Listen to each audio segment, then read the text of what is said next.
आज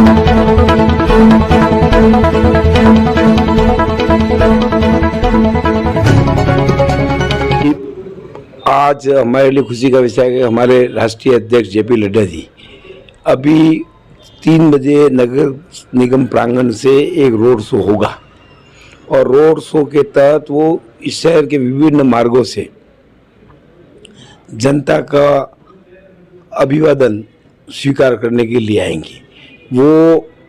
यह road show इस बात का प्रतीक हो जाएगा कि परसों मुख्यमंत्री जी का भी रोड शो था, जिसमें मुझे जो बताया मीडिया द्वारा, आम जनमानस द्वारा कि 100 से 125 लोग थे, 150 से कम थे, 500 पुलिस वाले थे, 2-4 हज़ार झंडे लगाए, कौन सा, और लास्ट में सारे ग्रामीण के शहर में तो उसमें थे ही नहीं। वो कोई तो पीलादर का बता रहा था, कोई कहाँ का बता रहा था, और लास्ट में 200-250 लोग थे।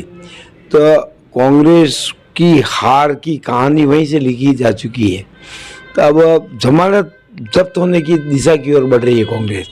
और दूसरी तरफ आप देखोगे कि हमारे निरंतर उनका पूरा एक रोड शो हुआ है। मोदी जी की इतनी विशाल आम सभा हुई है। कल योगी जी उदयपुर शहर में नहीं आ रहे, डबोक आ रहे हैं। इस तरह चारों, राजनाथ सिंह जी फिर खेरवाड़ सलूम्बर आ रहे हैं। तो हमारे सारे राष्ट्रीय नेता आ रहे हैं। तो ये जिस तरह की जनता में उत्साह और उनकी मांग है, कौन सा, वो उसका प्रतीक है। ये तो राहुल गांधी को ही लाने में कतरा रहे हैं। उनको पता है, वो कह रहा है कि मैं थोड़ी बहुत दुकान जमाऊंगा तो वो आगे बिखेर के चला जाएगा।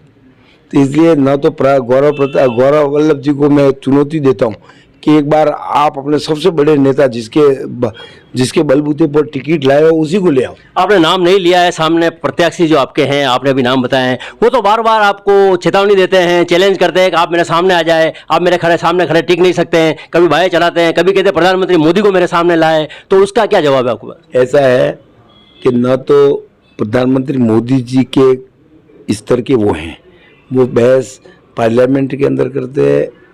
देश की 140 करोड़ जनता के प्रतिनिधि हैं।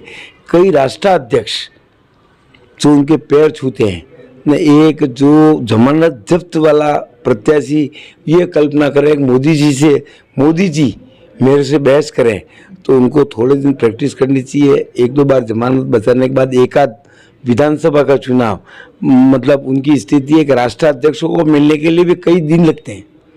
तो वो राष्ट्रीय प्रवक्ता रहे हो तो क्या वो मोदी जी के बराबर अपना लेवल समझते हैं क्या? ऐसा है कि राष्ट्रीय प्रवक्ता वो केवल राहुल गांधी के पीछे पीछे घूमने वाले नेता हैं और उनको टिकट भी जो कांग्रेस वालों ने दिलवाया है, तो केवल ये है कि भाई राहुल गांधी के दरवाजे तक हमारी पहुंच हो जाए, उसी में से टिकट मिला है। और मैं आपको विश्वासपूर्वक कह रहा हूं कि जमशेदपुर फिर उदयपुर में दोहराया जाएगा। जमशेदपुर फिर उदयपुर में दोहराया जाएगा। तो आप ये बताइए, अभी जो चुनाव होने वाले हैं 25 तारीख को, उसमें आप कितने वोटों से आगे बढ़ रहे हैं, बढ़त बनाएंगे, जीतेंगे? ऐसा है कि जनता का जिस ढंग से उत्साह नजर आ रहा है भारतीय जनता पार्टी के प्रति, और कांग्रेस का जो 5 सालों का कुशासन से तबाह हो गई जनता, रैप में फर्स्ट, महंगाई में त्रस्त, जितने झूठे वायदे किए उसमें एक में सफल नहीं हुई आज तक कांग्रेस।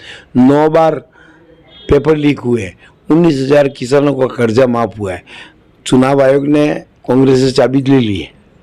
बस अब तारीख 25 को विदाई का सर्टिफिकेट जारी हो जाएगा और वो 3 तारीख को उनको राजस्थान की जनता विदा करेगी। इसी बात का इंतजार। सवाल और पूछना चाहते हैं आपसे, आम जनता में जो सामने प्रत्याशी कह रहे हैं मेरे पास 7 गारंटी, मेरे पास 8 गारंटी, उसके अलावा 2 गारंटी मेरी जेब से दूंगा, तो गारंटी के प्रति आपका क्या कहना है? ऐसा है कि उनसे मैं यही कहना चाहता हूं कि आप तो पहले जो जमशेदपुर में हवाई पुल और कई तरह की घोषणा करके आए, उसका वो जवाब दे दो कि उसके अंदर आपने कई तरह की बातें वहाँ कही थी।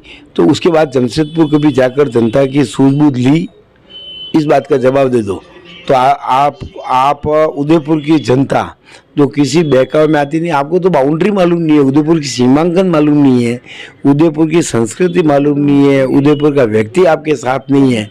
अब अपनी गारंटी, आपकी खुद की गारंटी नहीं है, आपके गहलोत साहब की गारंटी नहीं है, ना आप अपनी गारंटी दे रहे हो।